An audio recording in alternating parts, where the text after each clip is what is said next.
Hello, good evening here at Websites for Beginners. I'm JP, and tonight I'm taking you on the roller coaster that is Elementor.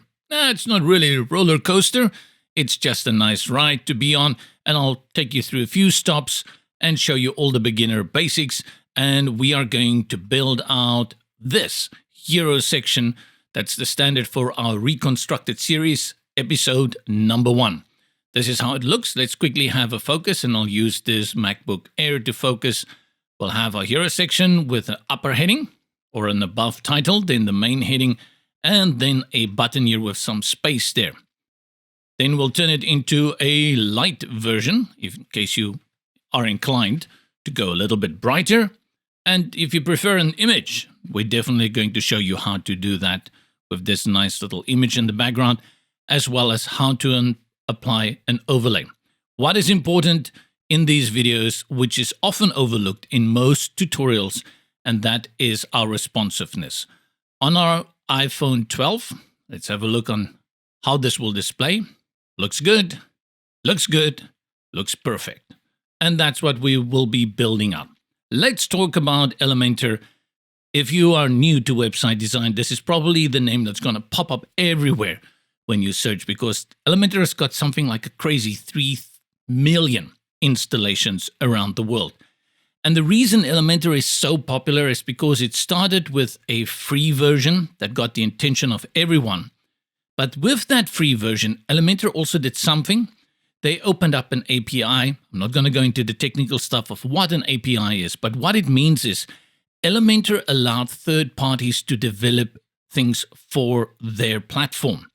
And even though they had a premium version, with these add-ons, they really enlarged the audience that they were able to bring if they had only stuck to their own product.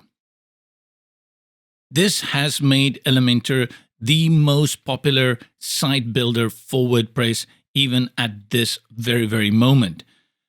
Follow the link in the description below and you'll find everything about Elementor. You will note that I used the word site builder. Elementor started out as a page builder for WordPress.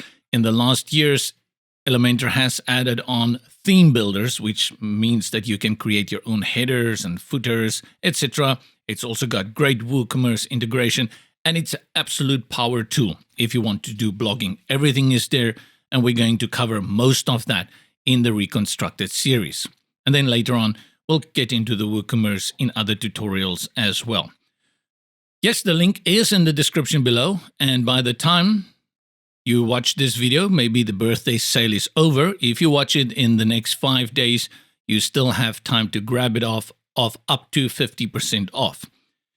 Going into pricing, there is no lifetime license. You're going to pay annually. There's no way you're going to get out of it. That's just the way it is shaped. Elementor has a very rigid pricing system, and you will see even just for up to 1,000 licenses a year, you're going to pay $500 per year. That is the price that comes with Elementor. And I'm going to go out on a limb here and say that if I compare the pricing structure with current alternatives on the market, this is something that I believe Elementor may have to rethink in a year or 2 or 3 years, because others are coming in with much better pricing deals, and they are starting to match Elementor in terms of features 1-to-1. You will see it says here 90 Pro widgets, but I'm going to tell you in most of these tutorials, we'll hardly use more than 5 widgets. Check out Websites for Beginners. We have a lot of these add-ons. You can go here to resources, click on add-ons, and you will find many of these add-ons that we feature here on the channel also listed here. Essential add-ons, ultimate add-ons, element pack, and there's so many new popping up every day.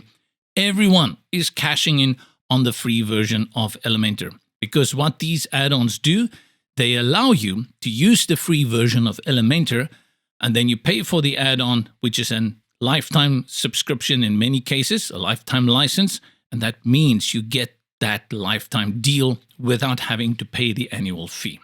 That's Elementor. Yes, please. We'll be using a developer's app called Sizzy, link in the description below. And this is Sizzy. It allows me to see things very nicely displayed in various devices. And this way I can ensure that it will display properly, all the way from a desktop to a tablet to a mobile device. Apart from Sizzy, I am using a local host called Local. Well, it used to be called Local by Flywheel. They changed it a little bit, and this is for free. Link in the description below. If you don't want to spend any money, you want to practice and follow along, then Local is the way to go. Right, so let's close out all of this. And I need to bring in my version of Elementor here. This is Local, by the way. And I'll pop right into the dashboard with WordPress. Hello, since the last time I'd been here, there has been an update. Let's quickly do that. Elementor has been installed, and you're going to see that we have Elementor and Elementor Pro. And while I'm updating it, I'll talk about Blocksy. I've brought in a theme called Blocksy, which is the best WordPress theme at this moment on the market. And even though Elementor can do a theme design all by itself, I'm using Blocksy, and I mention that because you will see that my Elementor editor color theme will look maybe different to yours, and that is because of Blocksy. Right, updated, everything is good to go. Pages, and we bring in a new page. We will call this one Recon 01 for Reconstructed 01. Close the editor, Recon 01. Publish, and I'll uncheck here. I don't need to have a second confirmation. And then once it has been published, I can click up here, Edit with Elementor. If up to now the WordPress thing and this page thing that I've shown you is confusing, it means you have no idea about WordPress. And I recommend you go to WordPress Essentials, follow that tutorial here on the Websites for Beginners channel, and you'll soon get a very good understanding of what we're busy with. We want to create a page with Elementor, so we click on Edit with Elementor. It takes us into the builder. Let's have a quick look at what we see here. Elementor is always going to have this panel open here on the left. This is the editor, settings panel. Everything you need in Elementor appears here on the left. Our canvas area is on the right. And in the instance like what I'm doing using a theme, you're going to see also the displays of the theme applied. Here I have the header at the top. And at the bottom, I've got the footer as well as a page title. And this is from the Blocksy theme. In our tutorials for the Reconstructed, I just want to have a clean canvas. Let's remove all of this then. And that we do down here.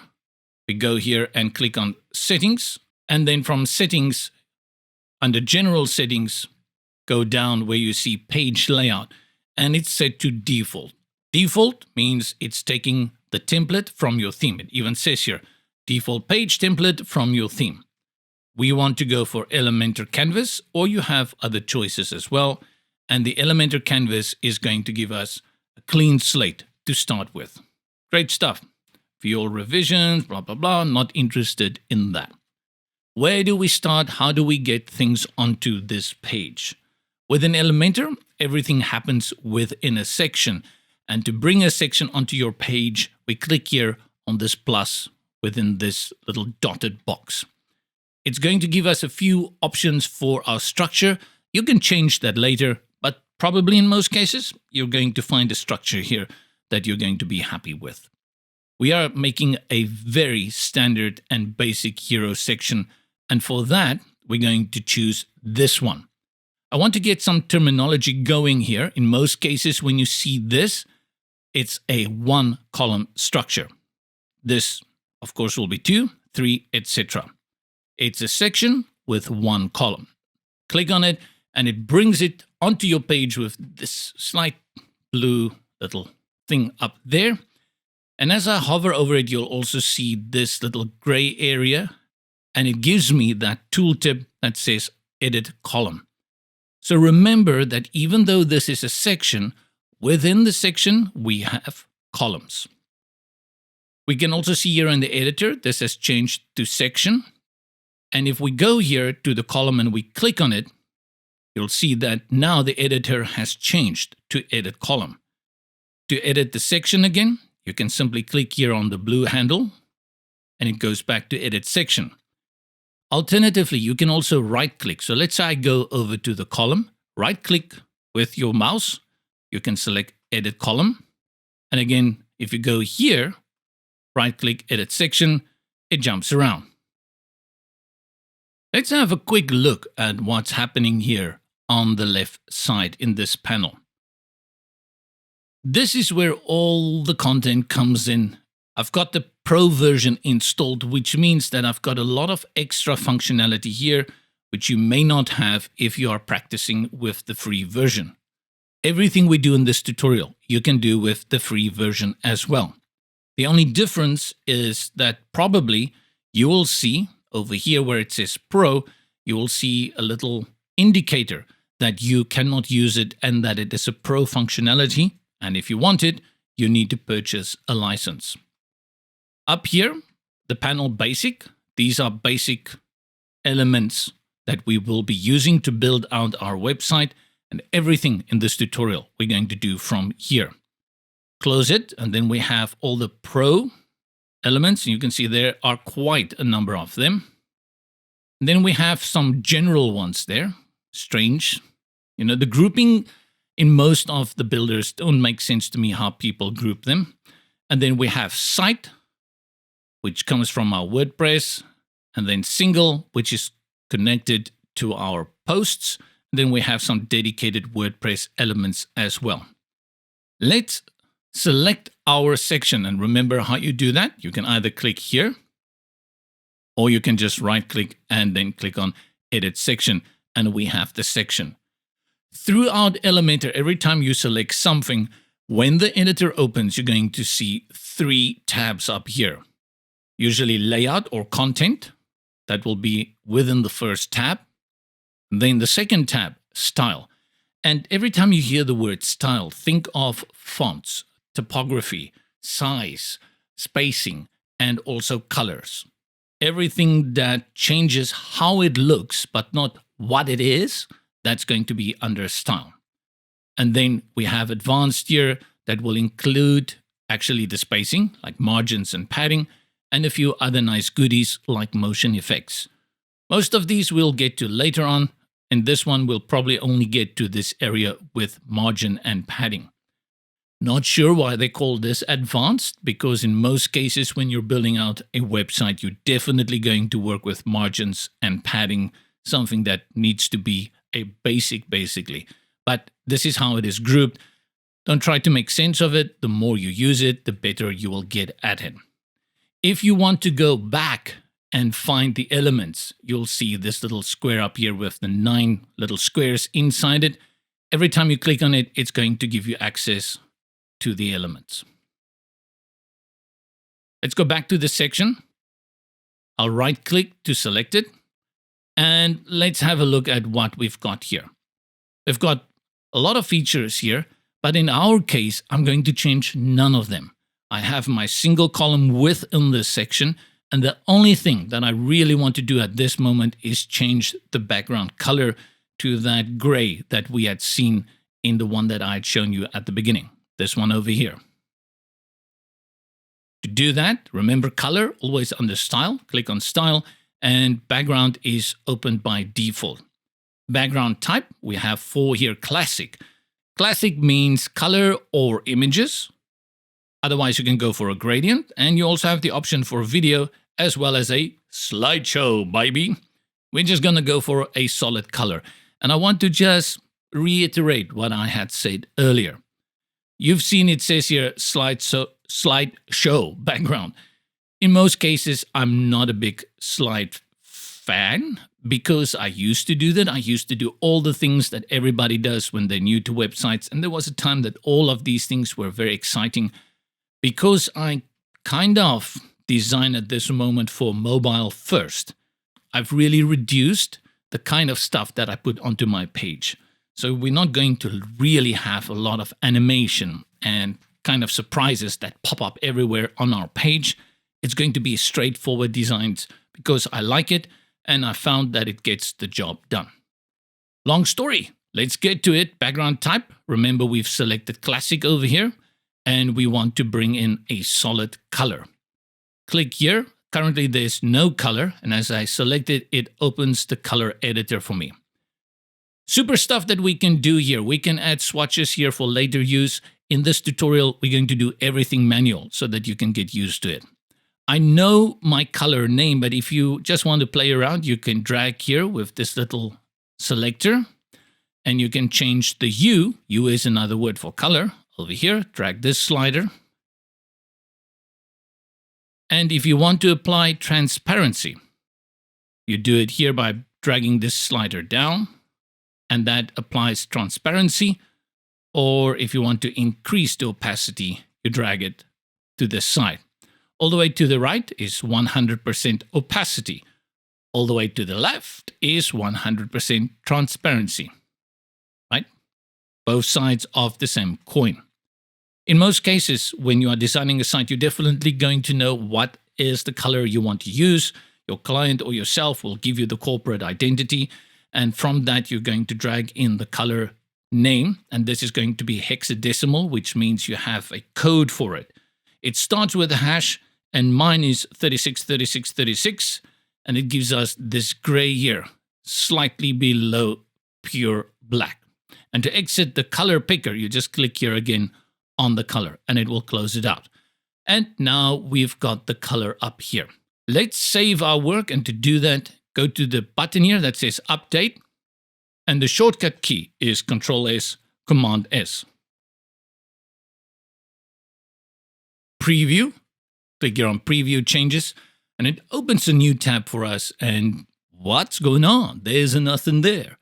And the reason there is nothing there is because a section is basically just a container. Think of a food container. If you have a food container and you put on the lid and you put it in the fridge, and tonight somebody opens the fridge at midnight for a late night snack and they open the container and there's no food in there, the first reaction is going to be, what's going on? That's exactly what we experienced when we look at the front end. We didn't see anything because there's nothing in there. Even though we've applied the background, it won't show until we give it some content. And the content, remember, those are the elements, the widgets. To bring in content to the page, you can, remember, click here on this little one that gives us all the widgets, all the elements. Or if this is closed, you can just click here on the plus within the column, and it will also open for us the elements drawer, whatever we call this, elements panel. For text, your main basic elements are these two, heading and the text editor. Heading is exactly what it means. It's when you have 1 line or 2 lines main headings that you want to use. And if you go for long paragraphs, you're going to go here for the text editor. They function a little bit different, so make your decisions wisely. We will be working with 2 headings. Have a look here. We're going to have this one. Let's focus it again.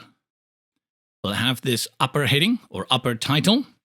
And then we will have this one here. Add some random text here to go with. Good. Let's go back. And as our drawer is open, click and hold the heading element, drag it, and drop it. Now the element has been loaded within the column that's part of the section. And if you look very, very closely there, you will see some text. I can highlight it just so that you are aware that there is some text. To change this text to the one we want, you can type on the page or in the sidebar here. You can just type in there. I'll do that, and I'll call it lorem ipsum. And now we need to make this thing legible so that we can see it. And of course, for that, we want to change the color. Color is style. Click on the Style tab, text color, select the color picker, and I'm going to drag the selector all the way to the top left, which gives me this code, FFF, which is the name for white. We can close it, and we're done here for now with the color. Let's center align it, and to do that, we go to Content, and you'll see the alignment down here, center alignment, and I'm also going to give this HTML tag of H3, which means it's not a very important heading. It's a heading, but not that important. When I put it on H3, let's put it back on H2, you will see that the size of the text changes. Why does it do that? The reason it's doing that is within my theme, which is Blocksy, I've set up certain presets for these styles. H3 stands for heading 3, and I've given it a certain font, a certain size, and a certain font weight. H2, heading 2, this is going to change how it looks. H3 then, and we will cover all of this in future tutorials so that you can see how it integrates. In this one, everything is manual. We've done everything now we can under content, so let's go to style and let's play around with typography. Click here on the little pencil to open up our typography editor. And the first thing we're going to do is change our font family. That's just a big word for type of font. Select the drop-down box, and the one I'm going to be using is called Poppins. So we search for Poppins, P-O-P-P-I-N-S, and select Poppins. Good, updates here. And then for the size, I have it in pixels, and I'll put it at 20.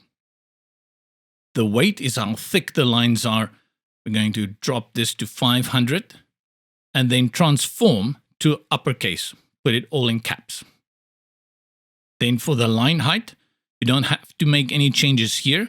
Just remember this little value over here, EMM, that is the value we use for line height. If you grab the slider and you drag it upwards, you're going to see it adds space at the top and the bottom. That's what line height does. That's really good if you're working with paragraphs. We're working with a heading, so in most cases, as long as it's a single line heading like this one, everything is in one line, you're not going to use this at all. And for that, we drag it down to 1. Oops, where did it go? Let's put it on 1. 1 is the default value of line height. Oops, there we go. And then letter spacing, we add some pixels. This will be a value in pixels between the letters, and I'll just drop in 1 pixel to give it a little bit space so we can read it better. Text shadow, no. Blend mode, no. Let's save our work. Control Command S. Click on Update. And as I've clicked on Update, with my tab, the previous preview tab still open here in the browser at the top, you will see that it will update with that being open. So when I click into the tab, it has already updated it. Now we see the background because according to our website, there is something inside the section now. The food container isn't empty anymore. There is some pizza left over from last night within it.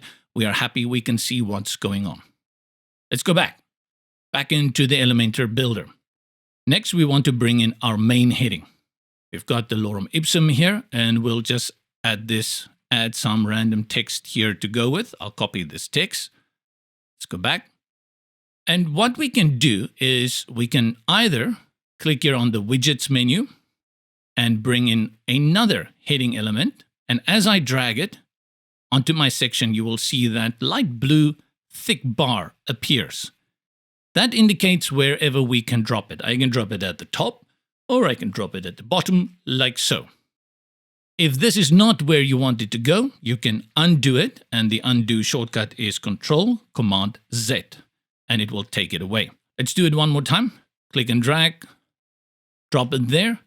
Alternatively, you go to the options here, Edit Heading, right-click, and click on Delete. That's what we can do when we style everything from the beginning. However, shortcut is always easier if we can speed up our workflow. What I will do is I'll go to this heading that we've created and right-click. And this is kind of what Elementor encourages you to do, is to work with the right-click function. Let's do it again. Over the element, right-click, and we select Duplicate. And now we have 2 of these elements underneath each other. To change the text in this one, click inside and I'll select everything. And to select everything quickly, you can triple click with your mouse or Control A, Command A to select everything. To bring in some text, I'll open a lorem ipsum generator. And I always use this one called loremipsum.io. And let's just grab some here. Ut labore et dolorere magna aliqua. $. Go back, select everything. You can paste it here, or you can go to the title editor over here in the sidebar and just paste it and it updates. Everything now is set because we've basically just copied the one at the top. So we have it in uppercase. We have the font in Poppins, but we're just going to increase the size and also the font weight.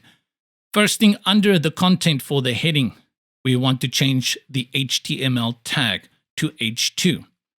The H2 tells us it's a more important title on our page, but it is not the name of the page. And I want to stress this because I'm surprised at how many videos and tutorials get this wrong. You can give a title on your page the H1 designation if that title is exactly the same as the name of your page. So for example, if your page link is About Us and you have a title on your page that says About Us, you can call that H1. But if the title says More About the Family, then rather go for a H2. And if you then start talking about Bobby, Sandy, and Freddie, you're going to give them H3 or H4s. They're not that important anyway. Style. So we go back to typography and we change things here. The size, I'll put this at 40. And then the weight, we'll make it thicker, around 800. Go for that. And I will make changes to the line height, but not yet.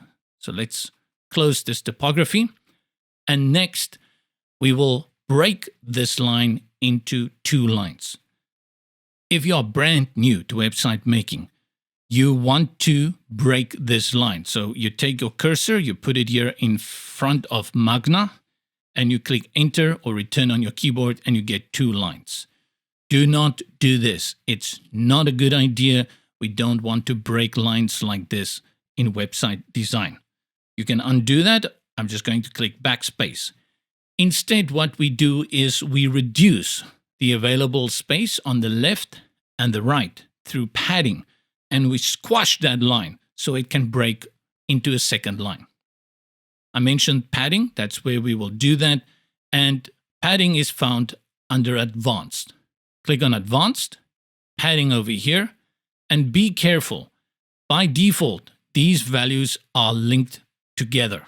So you have the top, the right, and the bottom, and the left linked together. To show you that, let's click here on the up arrow. And you will see as I click up, we're at 38 pixels. It's applied uniformly across the padding of this container for the heading element. If I keep going, eventually there's enough padding on the left and the right, and it's going to break that line to 2. Eventually, how about now? There we go. And you can see this is what I want to achieve, but not with all this padding at the top and the bottom and the left and the right. Let's delete it. So I'll select that one and then just hit delete on my keyboard. It's going to remove everything and we go back to the default state. So be careful. I don't know why this is linked by default. I think it should be unlinked by default. My personal preference, because I hardly have 4 areas linked like this. I think never, on few cases. But for a default value, particularly very strange. Unlink it. You will see now you have control over each one independently. We can then increase our right padding. And if I type in like 300 pixels, you see there is space applied here on the right and left the same, 300 pixels. Oops, or 3,300. Let's increase that. Let's see if we try 350. 350 to keep it equal. This is what I want to achieve. Ut lobere et dolore magna aliqua. But there's also another way we can do it. By using pixels, we really cement it in. There's nothing you can do. You cannot change the value.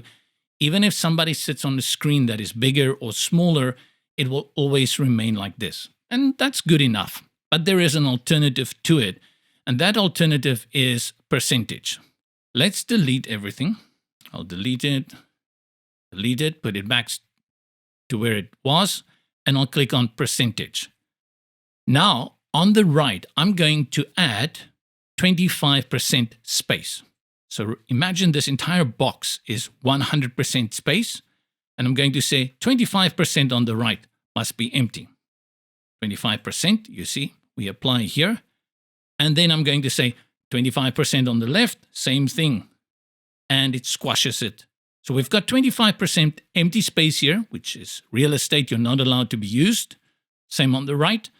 And with that, we have decreased the available space for the text to 50%, right?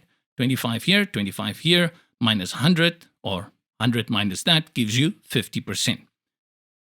To make sure that we can have Magna get to the second line, we just add a little bit more. So I'm going to say 30%, 30%. Let's see if that works. And it works. Stop. No need for you to go any further. You've achieved it. You're successful.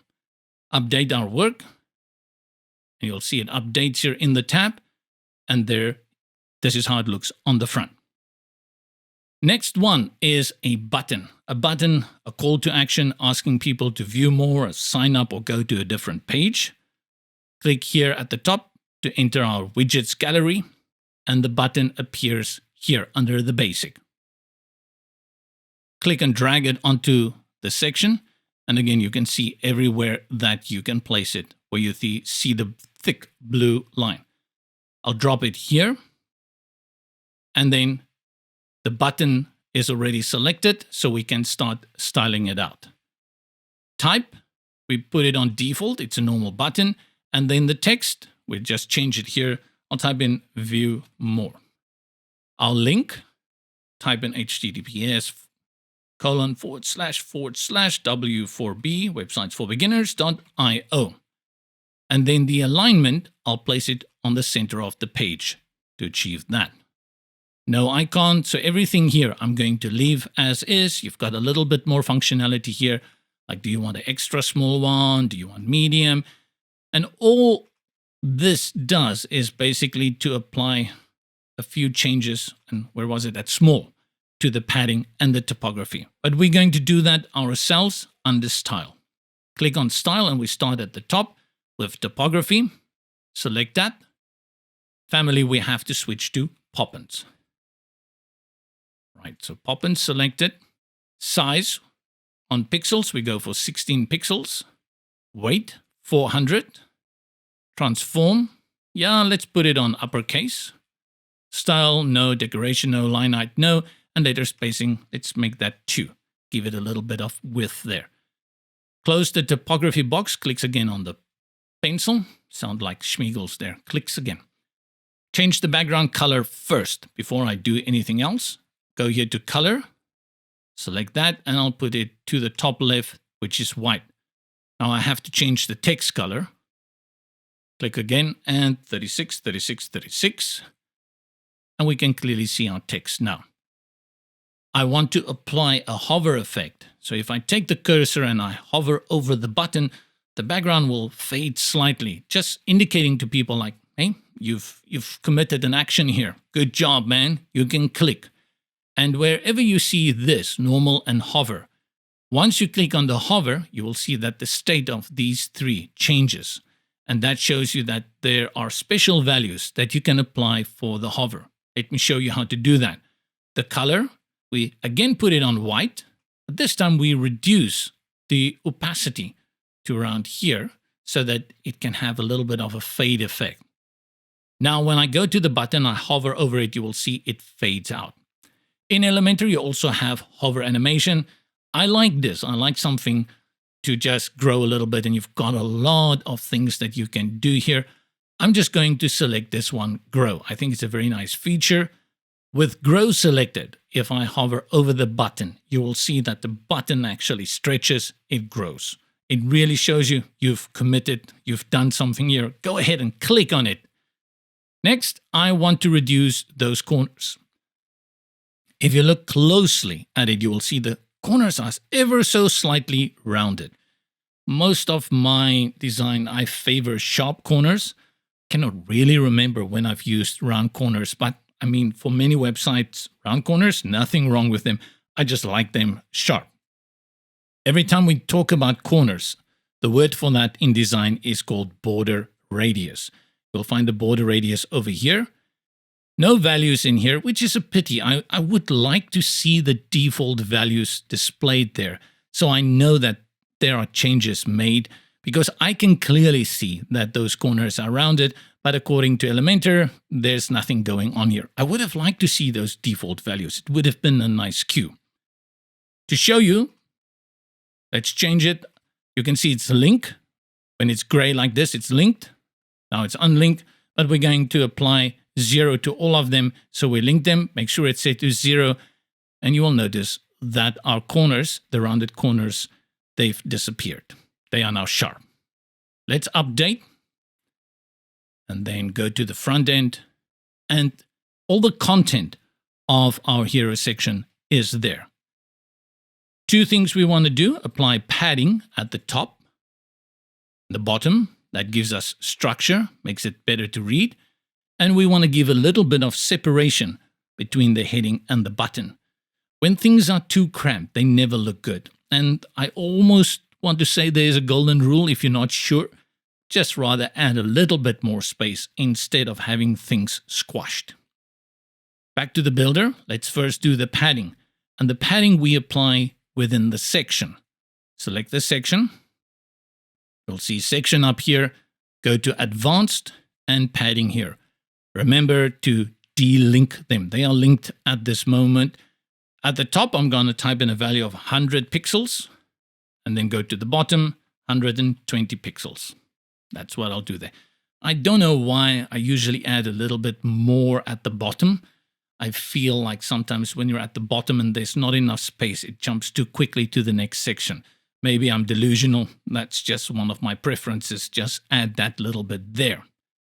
To add space between these two elements, you can add margin. Margin allows you to move any element on the page. Let's go to the button and I'll show you how to do that. I'll right click on the button and select Edit Button, Advanced, and then we go to Margin. Ensure you delink them.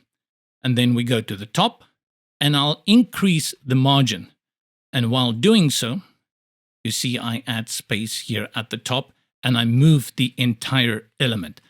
That's the purpose of a margin. It adds space between different elements on the page. In this instance, we're adding the margin to the button. But we don't have to do that in Elementor. There's a much easier way. Let's delete that.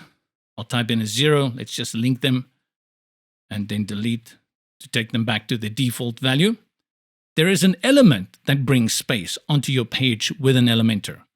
Go to the element drawer, click up here on this little icon, and under basic, you're going to find the spacer element. Love it, love it. Click and drag, and you'll see the blue lines. And we're going to drop it here between our main heading and then the button. And it adds space. By default, it opens in the editor on the left, and you can see space has been applied of 50 pixels. Not bad. I'm just going to increase that slightly to 75 pixels. And now we have that. Brilliant. That was pretty quick. I think in half an hour, even less. We've taken you from a novice to someone who can build out a hero banner. Of course, if you do this a lot, you're going to do this like in 2 or 3 minutes. It's that quick, actually, once you know where everything is. Let's update it and just have a look on the front end. It looks good. What I'll do is I'm going to grab the URL now of this page we are working with. Control-Command-C, and I'll go back to Sissy. I'll paste it here, and then we will work from here to see how it looks. This is our HD display, our 1920 by 1080, and it looks good here. If we go to the responsive mode, we'll see over here on the MacBook Air, we don't have a problem. But as we go down to iPad and mobile devices, we run into problems. This is what responsive design is all about. What looks good on desktop doesn't always look good on smaller devices. It was great. 10 years ago, we never thought of these things. We just designed for the desktop and we went all out. But because we have to consider that now 60% plus of people access websites on their mobiles, then we should rather design for mobile. And you often hear this hashtag mobile first. Take it into consideration, because if you don't do a good job with mobile, Google is not going to like you. It's going to beat you a little bit and give you bad ranking for that. So can Elementor help us fix this? And the answer is naturally yes, because if it couldn't, we wouldn't be using it. Let's go back to Elementor Builder. And to do the responsive designs, you have a number of ways you can go about. To cycle through the displays, go here to the bottom. And you will see it says responsive mode. Select that, and it takes you into responsive mode. If I click again on it, it takes me out of responsive mode. Click again into responsive mode, and you can immediately see this is going to be a cell phone display. We also know it's a cell phone by this little icon up here. Let's read. It says, settings added to mobile device will apply to 767 pixel screens and down. And then over here, this will be tablet, will apply to 1024 pixels screens and down, and this is the desktop one. Let's click back on the mobile, and I want you to observe over here the width and the height. This is extremely narrow display, 320 pixels. But good job, Elementor, for understanding that there are a lot of devices out there that display at this narrow width. If I go back into Sissy just to show you, the Galaxy S20 runs at 360 pixels, the iPhone 12 at 390 pixels. That means that if this value is too big, like over 400, you may design it and it will look good here, but when somebody views it on a Samsung Galaxy, it's not going to look good. So 320 is extremely narrow, but if you can make it look good here, you can make it look good anywhere in the world. Now let's go back to our little desktop, and we are happy here. We decided we don't have any issues here. And then from there, I will say, let's go to the tablet. What we face here is, first of all, the text probably too big. And secondly, we've applied, what was that, 30% of negative space on the left and the right in the padding. This has become way too big for a tablet. So we should reduce it, and we reduce it only for the tablet. Make sure you select this heading, go to Edit Heading, under Advanced, and then with padding, I'll select percentage, and then delink them. Now it's at 0, and then on the right, let's add 10%, and on the left, let's add 10%. And we get that effect again that we were looking for. Don't worry, we didn't mess up the desktop at all. If I click back here on desktop, you're going to see it still remains like this. And if I go to tablet, yep, that's locked in. And if I go to mobile, it looks bad again. We haven't made changes. Before we make changes to the mobile, I want you also to have a look at what happens in the editor on the left as we cycle through these. Let's go back to desktop, go to padding, and you will notice next to padding, it shows you the desktop icon. If I click tablet here, it switches to tablet, and mobile switches to mobile. And actually, you can also cycle from here. If you click here, you're going to have the option as well to cycle easily from here. You don't have to do it on the page. This makes it very easy just to do it here, not leaving the editor. Let's go to mobile. I'll put it on percentage. I'll add a little bit to the right, just like 3%. It's linked again. Elementor, please, let's unlink that. Give it 3% on the left and right. Just a little bit. Our problem here is that the text is too big. We go to content. No, we go to style because that's everything with size and color, typography. And then we go to size. And you can see already the icon next to size shows us it's in mobile. As I hover over it, it will also say mobile. It was 40 pixels. Let's type in 20. Hey, it looks good. Also, this heading up here, our above title, is too big now in comparison to this. Both of them are 20, so let's reduce this one as well. I'll click here. Then we go to typography. Mobile is selected next to size, and we put this at 14. Now, here is the thing. The button may look a little bit too much in terms of the entire design here, but buttons should be big on a mobile device. And the reason for that is, have you seen my thumb? My thumb is pretty big, and I've seen other people with bigger thumbs than mine. And you will say, oh, so what? You just click it, and no problem. But again, our friend Google comes in here. And when Google goes and they investigate your website, they actually take a snapshot of how it looks in mobile, and they will penalize you if the buttons are too small, because Google says if your buttons are too small, it's not user-friendly. People will not enjoy the experience. The second thing they will look at, how many links. So for example, if you have 2 buttons, if those buttons are too close to each other, they will also penalize you for that, because you shouldn't have 2 things that can be accidentally clicked so easily on a mobile device so close to each other. That's why I'm going to leave my button as big as Kansas here. Let's update it. And we can put it back here on desktop, and also responsive mode here at the bottom, or just close up here in the top right-hand corner where it says exit, and we exit that, or you can leave it on. Did I save it? I think I saved it. Let's go back to Sizzy. Refresh. And what we want to have a look at, tablet and our mobile devices. Happy, good, looks good. You're not always going to get this perfect. You see here we have Magna and Liqua on the second line. Here we only have Liqua. But we design for good enough, and that's good enough. We're very happy with that. Let's make a light version, and after that we bring in an image for the background so you can also get an idea of how to work with images within Elementor. Go back to the builder, and we're going to duplicate, make a copy of this entire section. To do that, go to the section bar handlebar, right-click on it, and then select duplicate. Now we have 2 here. I want to add a little bit of space between these 2 so we can separate them. At the moment, it's these 2 next to each other. So I'll bring in margin from the section, go to advanced, and I'll delink the margins. And at the top, I'll place 100 pixels. Gives us that. Let's change the color of these 2 first.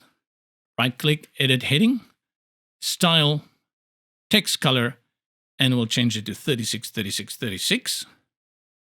We do the same for the next one. Style, not style, color, 36, 36, 36. And change the background color. So for the section, I'll right-click, edit section, style, color, and I'll just drag it all the way to white. Now we add a border. To do that, under style, you can collapse this one, select border. We're going to have a border type solid. We're going to put it on a width of 25, and this is by default pixels. And the color, over here, we're going to put it on 36, 36, 36.